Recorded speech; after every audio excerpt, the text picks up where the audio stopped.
Suecia, dos naciones que además de compartir colores en la bandera, parece que en un periodo corto de tiempo compartirán también el uso del caza SAP Gripen. A tenor de las noticias sobre el memorándum firmado por ambos países hace unas semanas, donde se habla incluso de una cifra de hasta 150 aviones de combate. Pero la cuestión es, ¿por qué Ucrania está tan interesada en el caza sueco? ¿Qué tiene de especial? ¿Cuáles son las características que lo hacen tan atractivo para Ucrania? Pero eso sí, antes de analizar el propio SAP, tenemos que conocer el contexto de su desarrollo y sobre todo la doctrina de guerra aérea sueca, porque aquí está una de las mayores respuestas. Suecia, sobre todo después de la Segunda Guerra Mundial, con SAP a la cabeza, no tardó en desarrollar modelos propios o autóctonos de aviones de combate bastante avanzados para su época. Ya por los años 50 sacó al mercado el famoso J-35 Draken, un caza monomotor a reacción con posquemador realmente revolucionario, incluyendo esa capacidad de poscombustión y un diseño en ala delta, elementos que otras marcas internacionales estaban aún desarrollando, si eso.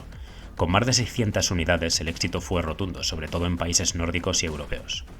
Pero ahí no acaba la cosa, y es que solo unas décadas después, por los años 70, lanzaba al mercado el SAP Viggen, otro avión de combate avanzado con alas en delta e introducción de canards en el fuselaje, una auténtica innovación para la época y un éxito en la Fuerza Aérea Sueca, que fue su único operador.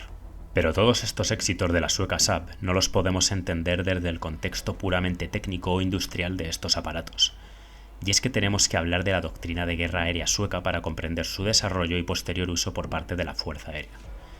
Ya después de la Segunda Guerra Mundial, aunque si bien la propia Suecia o Finlandia, otro país con gran uso de aviación sueca como mencionábamos antes, no entraron con posterioridad en la OTAN, era obvio que sus intereses sociales, económicos o comerciales estaban mucho más alineados con Occidente, principalmente Europa Occidental y América del Norte, que con la Unión Soviética, países satélites o del Pacto de Varsovia.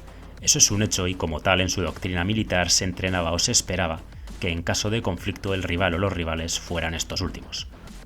Por otro lado, en la Unión Soviética y países del Pacto de Varsovia, en caso de guerra, tontos no serían, y eran conocedores de que los países nórdicos suponían un posible talón de Aquiles para ellos.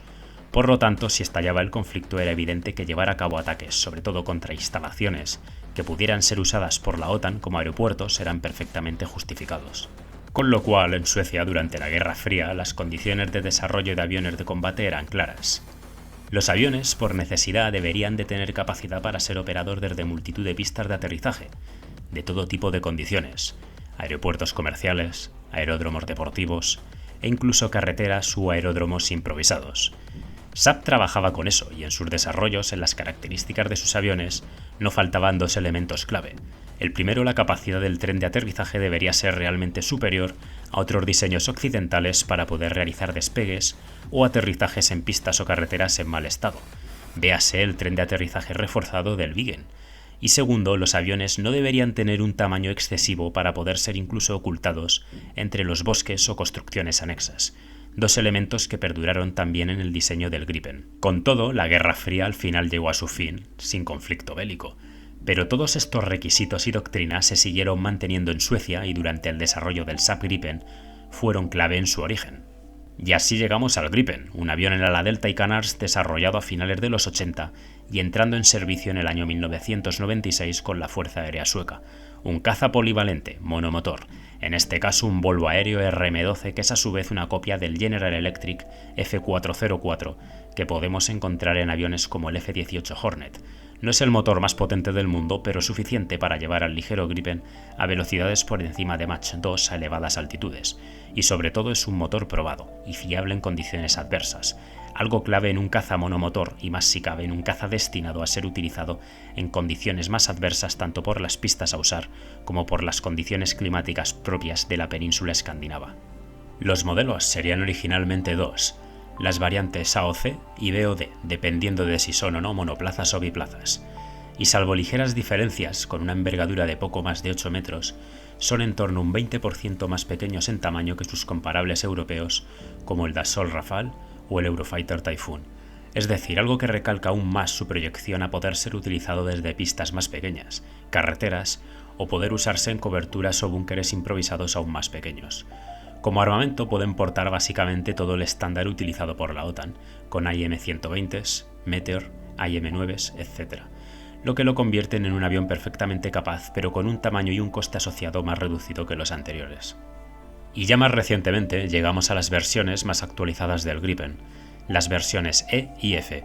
Como puntos clave respecto a las anteriores tenemos un nuevo motor, el F414, que es el mismo del F-18 Super Hornet, y entre otras cosas como punto a destacar un nuevo radar AESA de Leonardo. Sin entrar mucho más en detalles técnicos, supone una actualización en mejora de rendimiento respecto a las generaciones anteriores, y es el modelo seleccionado por Suecia, Brasil u otras naciones que apuestan por más Gripen o por continuar con ellos. Y ahora, después de hablar un poco del Gripen, llegamos a Ucrania, porque la variante E les resulta especialmente interesante.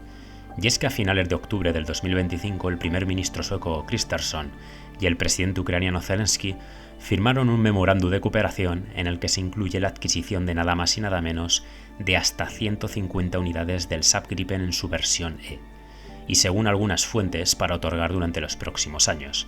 Pero aún no teniendo fecha exacta para su despliegue, lo que podemos ver según algunas fuentes gubernamentales ucranianas es que dejan caer la idea de poder verlo sobre los cielos ucranianos en el año 2026. Y esto, ojo, porque no es solo importante para Ucrania, también lo es para SAP y Suecia. Estamos en tiempos convulsos en términos bélicos, con multitud de países renovando sus sistemas de armas.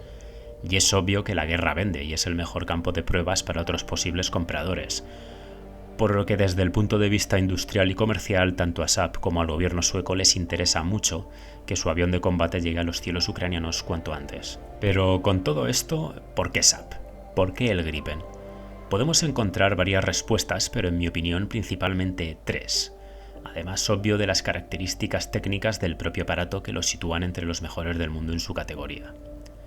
La primera es política.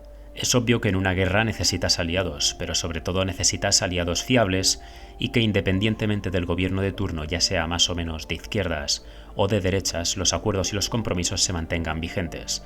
El cambio de postura de Estados Unidos y Trump hacia una posición no negativa pero cada vez menos proactiva en el envío o disposición de ayuda a Ucrania está claro que jugó un papel clave. Posteriormente, a todo eso que hemos comentado, tenemos que sumar diferentes paquetes de ayuda europeos, algo que hace que, aunque no sea obligatorio por parte ucraniana gastar el dinero recibido en empresas europeas, obviamente ayuda a futuro que si reinvierten las ayudas económicas en Europa es más posible que obtengan más ayudas. Es decir, es como una especie de pescadilla que se muerde la cola. Yo recibo dinero de ti y lo invierto en tus empresas. La segunda variable es el coste, y es que el SAP Gripen es de los cazas más baratos que hay, tanto por adquisición como por hora de vuelo, y esto es muy importante en una guerra, pues cada recurso económico ahorrado puede ser clave para adquirir otros sistemas que no serían posibles de adquirir si no hubiera los recursos pertinentes. Y la tercera en cuestión es el territorio y la forma de operar actual de la Fuerza Aérea Ucraniana. Ucrania es un país enorme, con más de 600.000 kilómetros cuadrados, se convierte en el país más grande de Europa, pero aún así eso no evita que sus principales aeropuertos usados por su fuerza aérea no puedan ser blanco de misiles balísticos de crucero o drones de largo alcance rusos. Por lo tanto, en los últimos años hemos visto cómo la Fuerza Aérea Ucraniana ha girado a la doctrina sueca, como mencionábamos al principio del vídeo, es decir, hacia un uso de aeródromos secundarios e incluso aeródromos improvisados en carreteras o vías sin uso, algo que hace que sea mucho más difícil para Rusia poder alcanzar los aviones ucranianos. Y esta elección del Gripen confirma aún más esa apuesta por esa doctrina sueca de la que hablábamos. Pero, ¿y en combate? ¿Cómo se desenvolverá o qué aportará el Gripen a Ucrania? Pues mucho. Actualmente Ucrania tiene una amalgama de sistemas que van desde el origen soviético, como los MiG-29 o Su-27, a los occidentales como los F-16 o Mirage 2000. Aun con estos sistemas, no precisamente malos en buenas manos, al final las limitaciones son las que son. Y es que en combate los misiles R-27 o primeros modelos del R-77 que portan sus cazas soviéticos o los IM-120 en versiones tempranas de sus aviones occidentales no tienen la capacidad o igualdad de los sobre en papel superiores contrapartidas rusas como los R-77M o R-37 portados por los Su-35 o Su-30 rusos, que sobre el papel y en combinación con radares PESA hace que tengan las de ganar en caso de un enfrentamiento. Pero ojo, esto no es siempre así, pues ya hemos visto que los ucranianos con sus antiguos F-16 y IM-120 en primeras variantes han podido derribar algún aparato ruso, pero salvo excepciones esta superioridad sobre el papel hace que Rusia, sobre todo en la frontera, pueda marcar los tiempos de las operaciones aéreas y tenga una buena capacidad para dar apoyo a tierra, sobre todo con sus bombas planeadoras que a día de hoy causan importantes daños. ¿Y el Gripen? ¿Cómo cambiaría esto? Pues sobre el papel bastante. principalmente por dos motivos. El primero, su gran capacidad electrónica y de radar con su Leonardo ES-05, y segundo, el misil Meteor, una auténtica bestialidad de misil aire-aire BVR, más allá del alcance visual, considerados por muchos como el mejor misil en su categoría, y usado en otros aviones como el Eurofighter o el Rafale.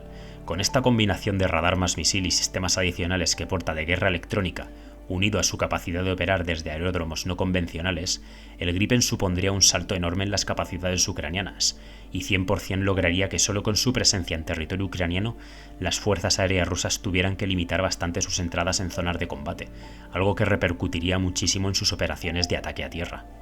Con todo esto, la conclusión es simple: el Gripen llegará a los cielos ucranianos más pronto que tarde y se pondrá a prueba contra la Fuerza Aérea Rusa.